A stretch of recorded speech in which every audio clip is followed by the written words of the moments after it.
Comment trouver un job avec une RQTH, une reconnaissance en qualité de travailleur handicapé? On casse les codes, on va essayer de répondre à cette question. Tu as une RQTH et tu cherches un job, c'est normal, on a tous besoin de se réaliser, d'être indépendant. Sache que tu n'es pas seul, tu peux retrouver des témoignages inspirants sur cette chaîne, Ghislain Morvan, qui est spécialisé dans l'inclusion et échanger avec nous.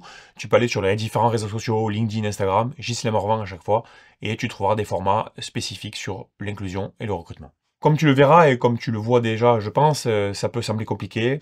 Alors, pourquoi c'est compliqué de trouver un job avec une RQTH? Déjà, les préjugés. Tu as dû entendre, tu n'y arriveras pas, c'est trop dur pour toi, t'es un boulet, tu vas être un boulet, voilà. Ça, oublie ces phrases, ça c'est du grand n'importe quoi, c'est pas positif du tout, c'est même négatif. Après, il y a des difficultés plus importantes et plus réelles, comme le manque d'accessibilité, les bureaux pas adaptés, les transports plus complexes, on voit les soucis avec le métro, tout ça, il faut que ça soit du passé. Et enfin, la peur de l'autre, les employeurs qui ont parfois peur de l'inconnu et qui veulent pas forcément employer des personnes handicapées. Ça aussi, c'est un sujet sur lequel on va travailler. Mais alors, comment faire pour ça? Donc déjà, premier sujet, il faut que tu connaisses tes droits. La loi te protège, tu as droit à un emploi adapté, à des aménagements de poste et à un accompagnement. Déjà, sois fier de toi. Tes RQTH, c'est une force, c'est pas une faiblesse.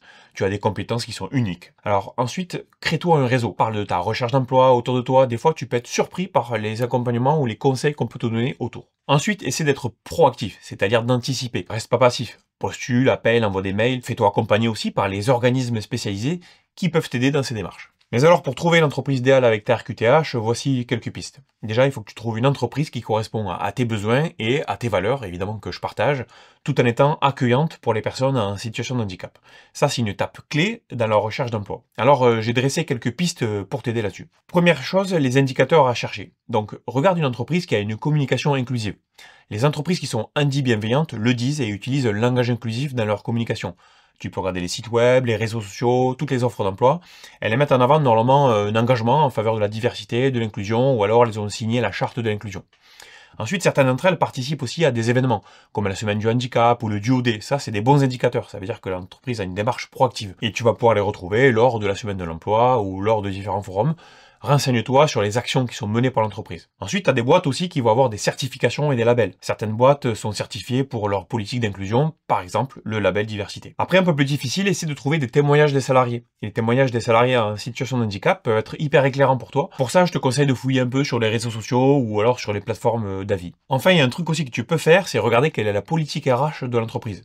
Donc ça, t'hésites pas à contacter les ressources humaines et tu leur poses des questions pour en savoir plus sur la politique d'accueil des personnes handicapées, les aménagements possibles, etc. Même sans postuler, juste tu poses la question comme ça. Ensuite, où chercher ces informations? Alors, deuxième sujet, ça tu vas sur le site web de l'entreprise, c'est souvent le premier endroit où il faut chercher. En général, tu regardes dans la rubrique nous rejoindre, ou la rubrique carrière, ou postuler, ou responsabilité sociale des entreprises. Et sur les réseaux sociaux, tu suis les entreprises qui t'intéressent sur LinkedIn, Twitter, les différents réseaux un peu plutôt pro, et tu trouveras souvent des informations sur leur culture d'entreprise et leurs valeurs. Ensuite, bien sûr, tu as toutes les plateformes spécialisées. Il existe des plateformes qui mettent en relation les personnes handicapées avec les entreprises. Et là, pour ça, tu as la mission handicap, la GFIP. Et bien sûr, tu as tous les salons de l'emploi, et notamment les salons de l'emploi dédiés à l'inclusion professionnelle, qui sont une excellente occasion de rencontrer des personnes, et surtout des entreprises, et surtout de poser des questions. Et tu as notamment le HandiJob, qui est celui qui est le plus connu. Troisième étape pour aller plus loin, il faut poser les bonnes questions lors de l'entretien. Alors là, n'hésite pas à poser des questions pour en savoir plus sur l'entreprise et les pratiques. Par exemple, quels sont les aménagements possibles pour les personnes qui sont en situation de handicap? Comment l'entreprise accompagne-t-elle l'intégration des nouveaux collaborateurs? Et enfin, tu peux demander aussi quelles sont les perspectives d'évolution au sein de l'entreprise. Ça te permettra d'avoir des réponses sur la politique de l'entreprise, savoir comment elle gère l'évolution des collaborateurs. Tout ça, c'est la méthode pour trouver un emploi dans une entreprise qu'on appelle ordinaire, donc les entreprises classiques sur le marché du travail. Maintenant, tu as aussi la piste des entreprises adaptées, dont c'est la mission, comme c'est le cas pour Trèfle, par exemple, avec un concept que j'ai créé, un modèle adapté aux personnes handicapées. Une entreprise adaptée, c'est quoi? C'est une entreprise qui a un agrément avec les services de l'État et dont la mission est de recruter au moins 55% des personnes en situation de handicap et de les accompagner dans le projet socio-professionnel. Là, l'avantage au moins, c'est que tu es certain que c'est une entreprise qui est handi-bienveillante puisque c'est sa mission. Après, dans tous les cas, quelques conseils en plus pour toi. Déjà, mets en avant tes compétences. Ce qui compte avant tout, c'est ce que tu sais faire et pas ton handicap. Ne parle pas de ça, parle plutôt d'adaptation et de tes compétences et ce que tu sais faire au quotidien. Et sois clair sur tes besoins. N'hésite pas à expliquer à l'employeur ce dont tu as besoin pour travailler dans des bonnes conditions. Ensuite, prépare ton entretien. Moi, je fais l'exercice devant la glace. Tu t'entraînes à parler de ton handicap, mais pas de ce que tu as comme handicap, mais plutôt des adaptations dont tu as besoin. Et n'oublie jamais, tu as le droit de travailler, tu es capable et tu vas y arriver. Pour documenter tout ça, je t'ai noté dans la description les bonnes adresses. Tu as notamment l'AGFIP, qui est un organisme qui accompagne les personnes handicapées dans leur recherche d'emploi. Tu as Cap Emploi, dont c'est la mission. Cap Emploi, c'est un service public spécialisé dans l'insertion professionnelle des personnes handicapées.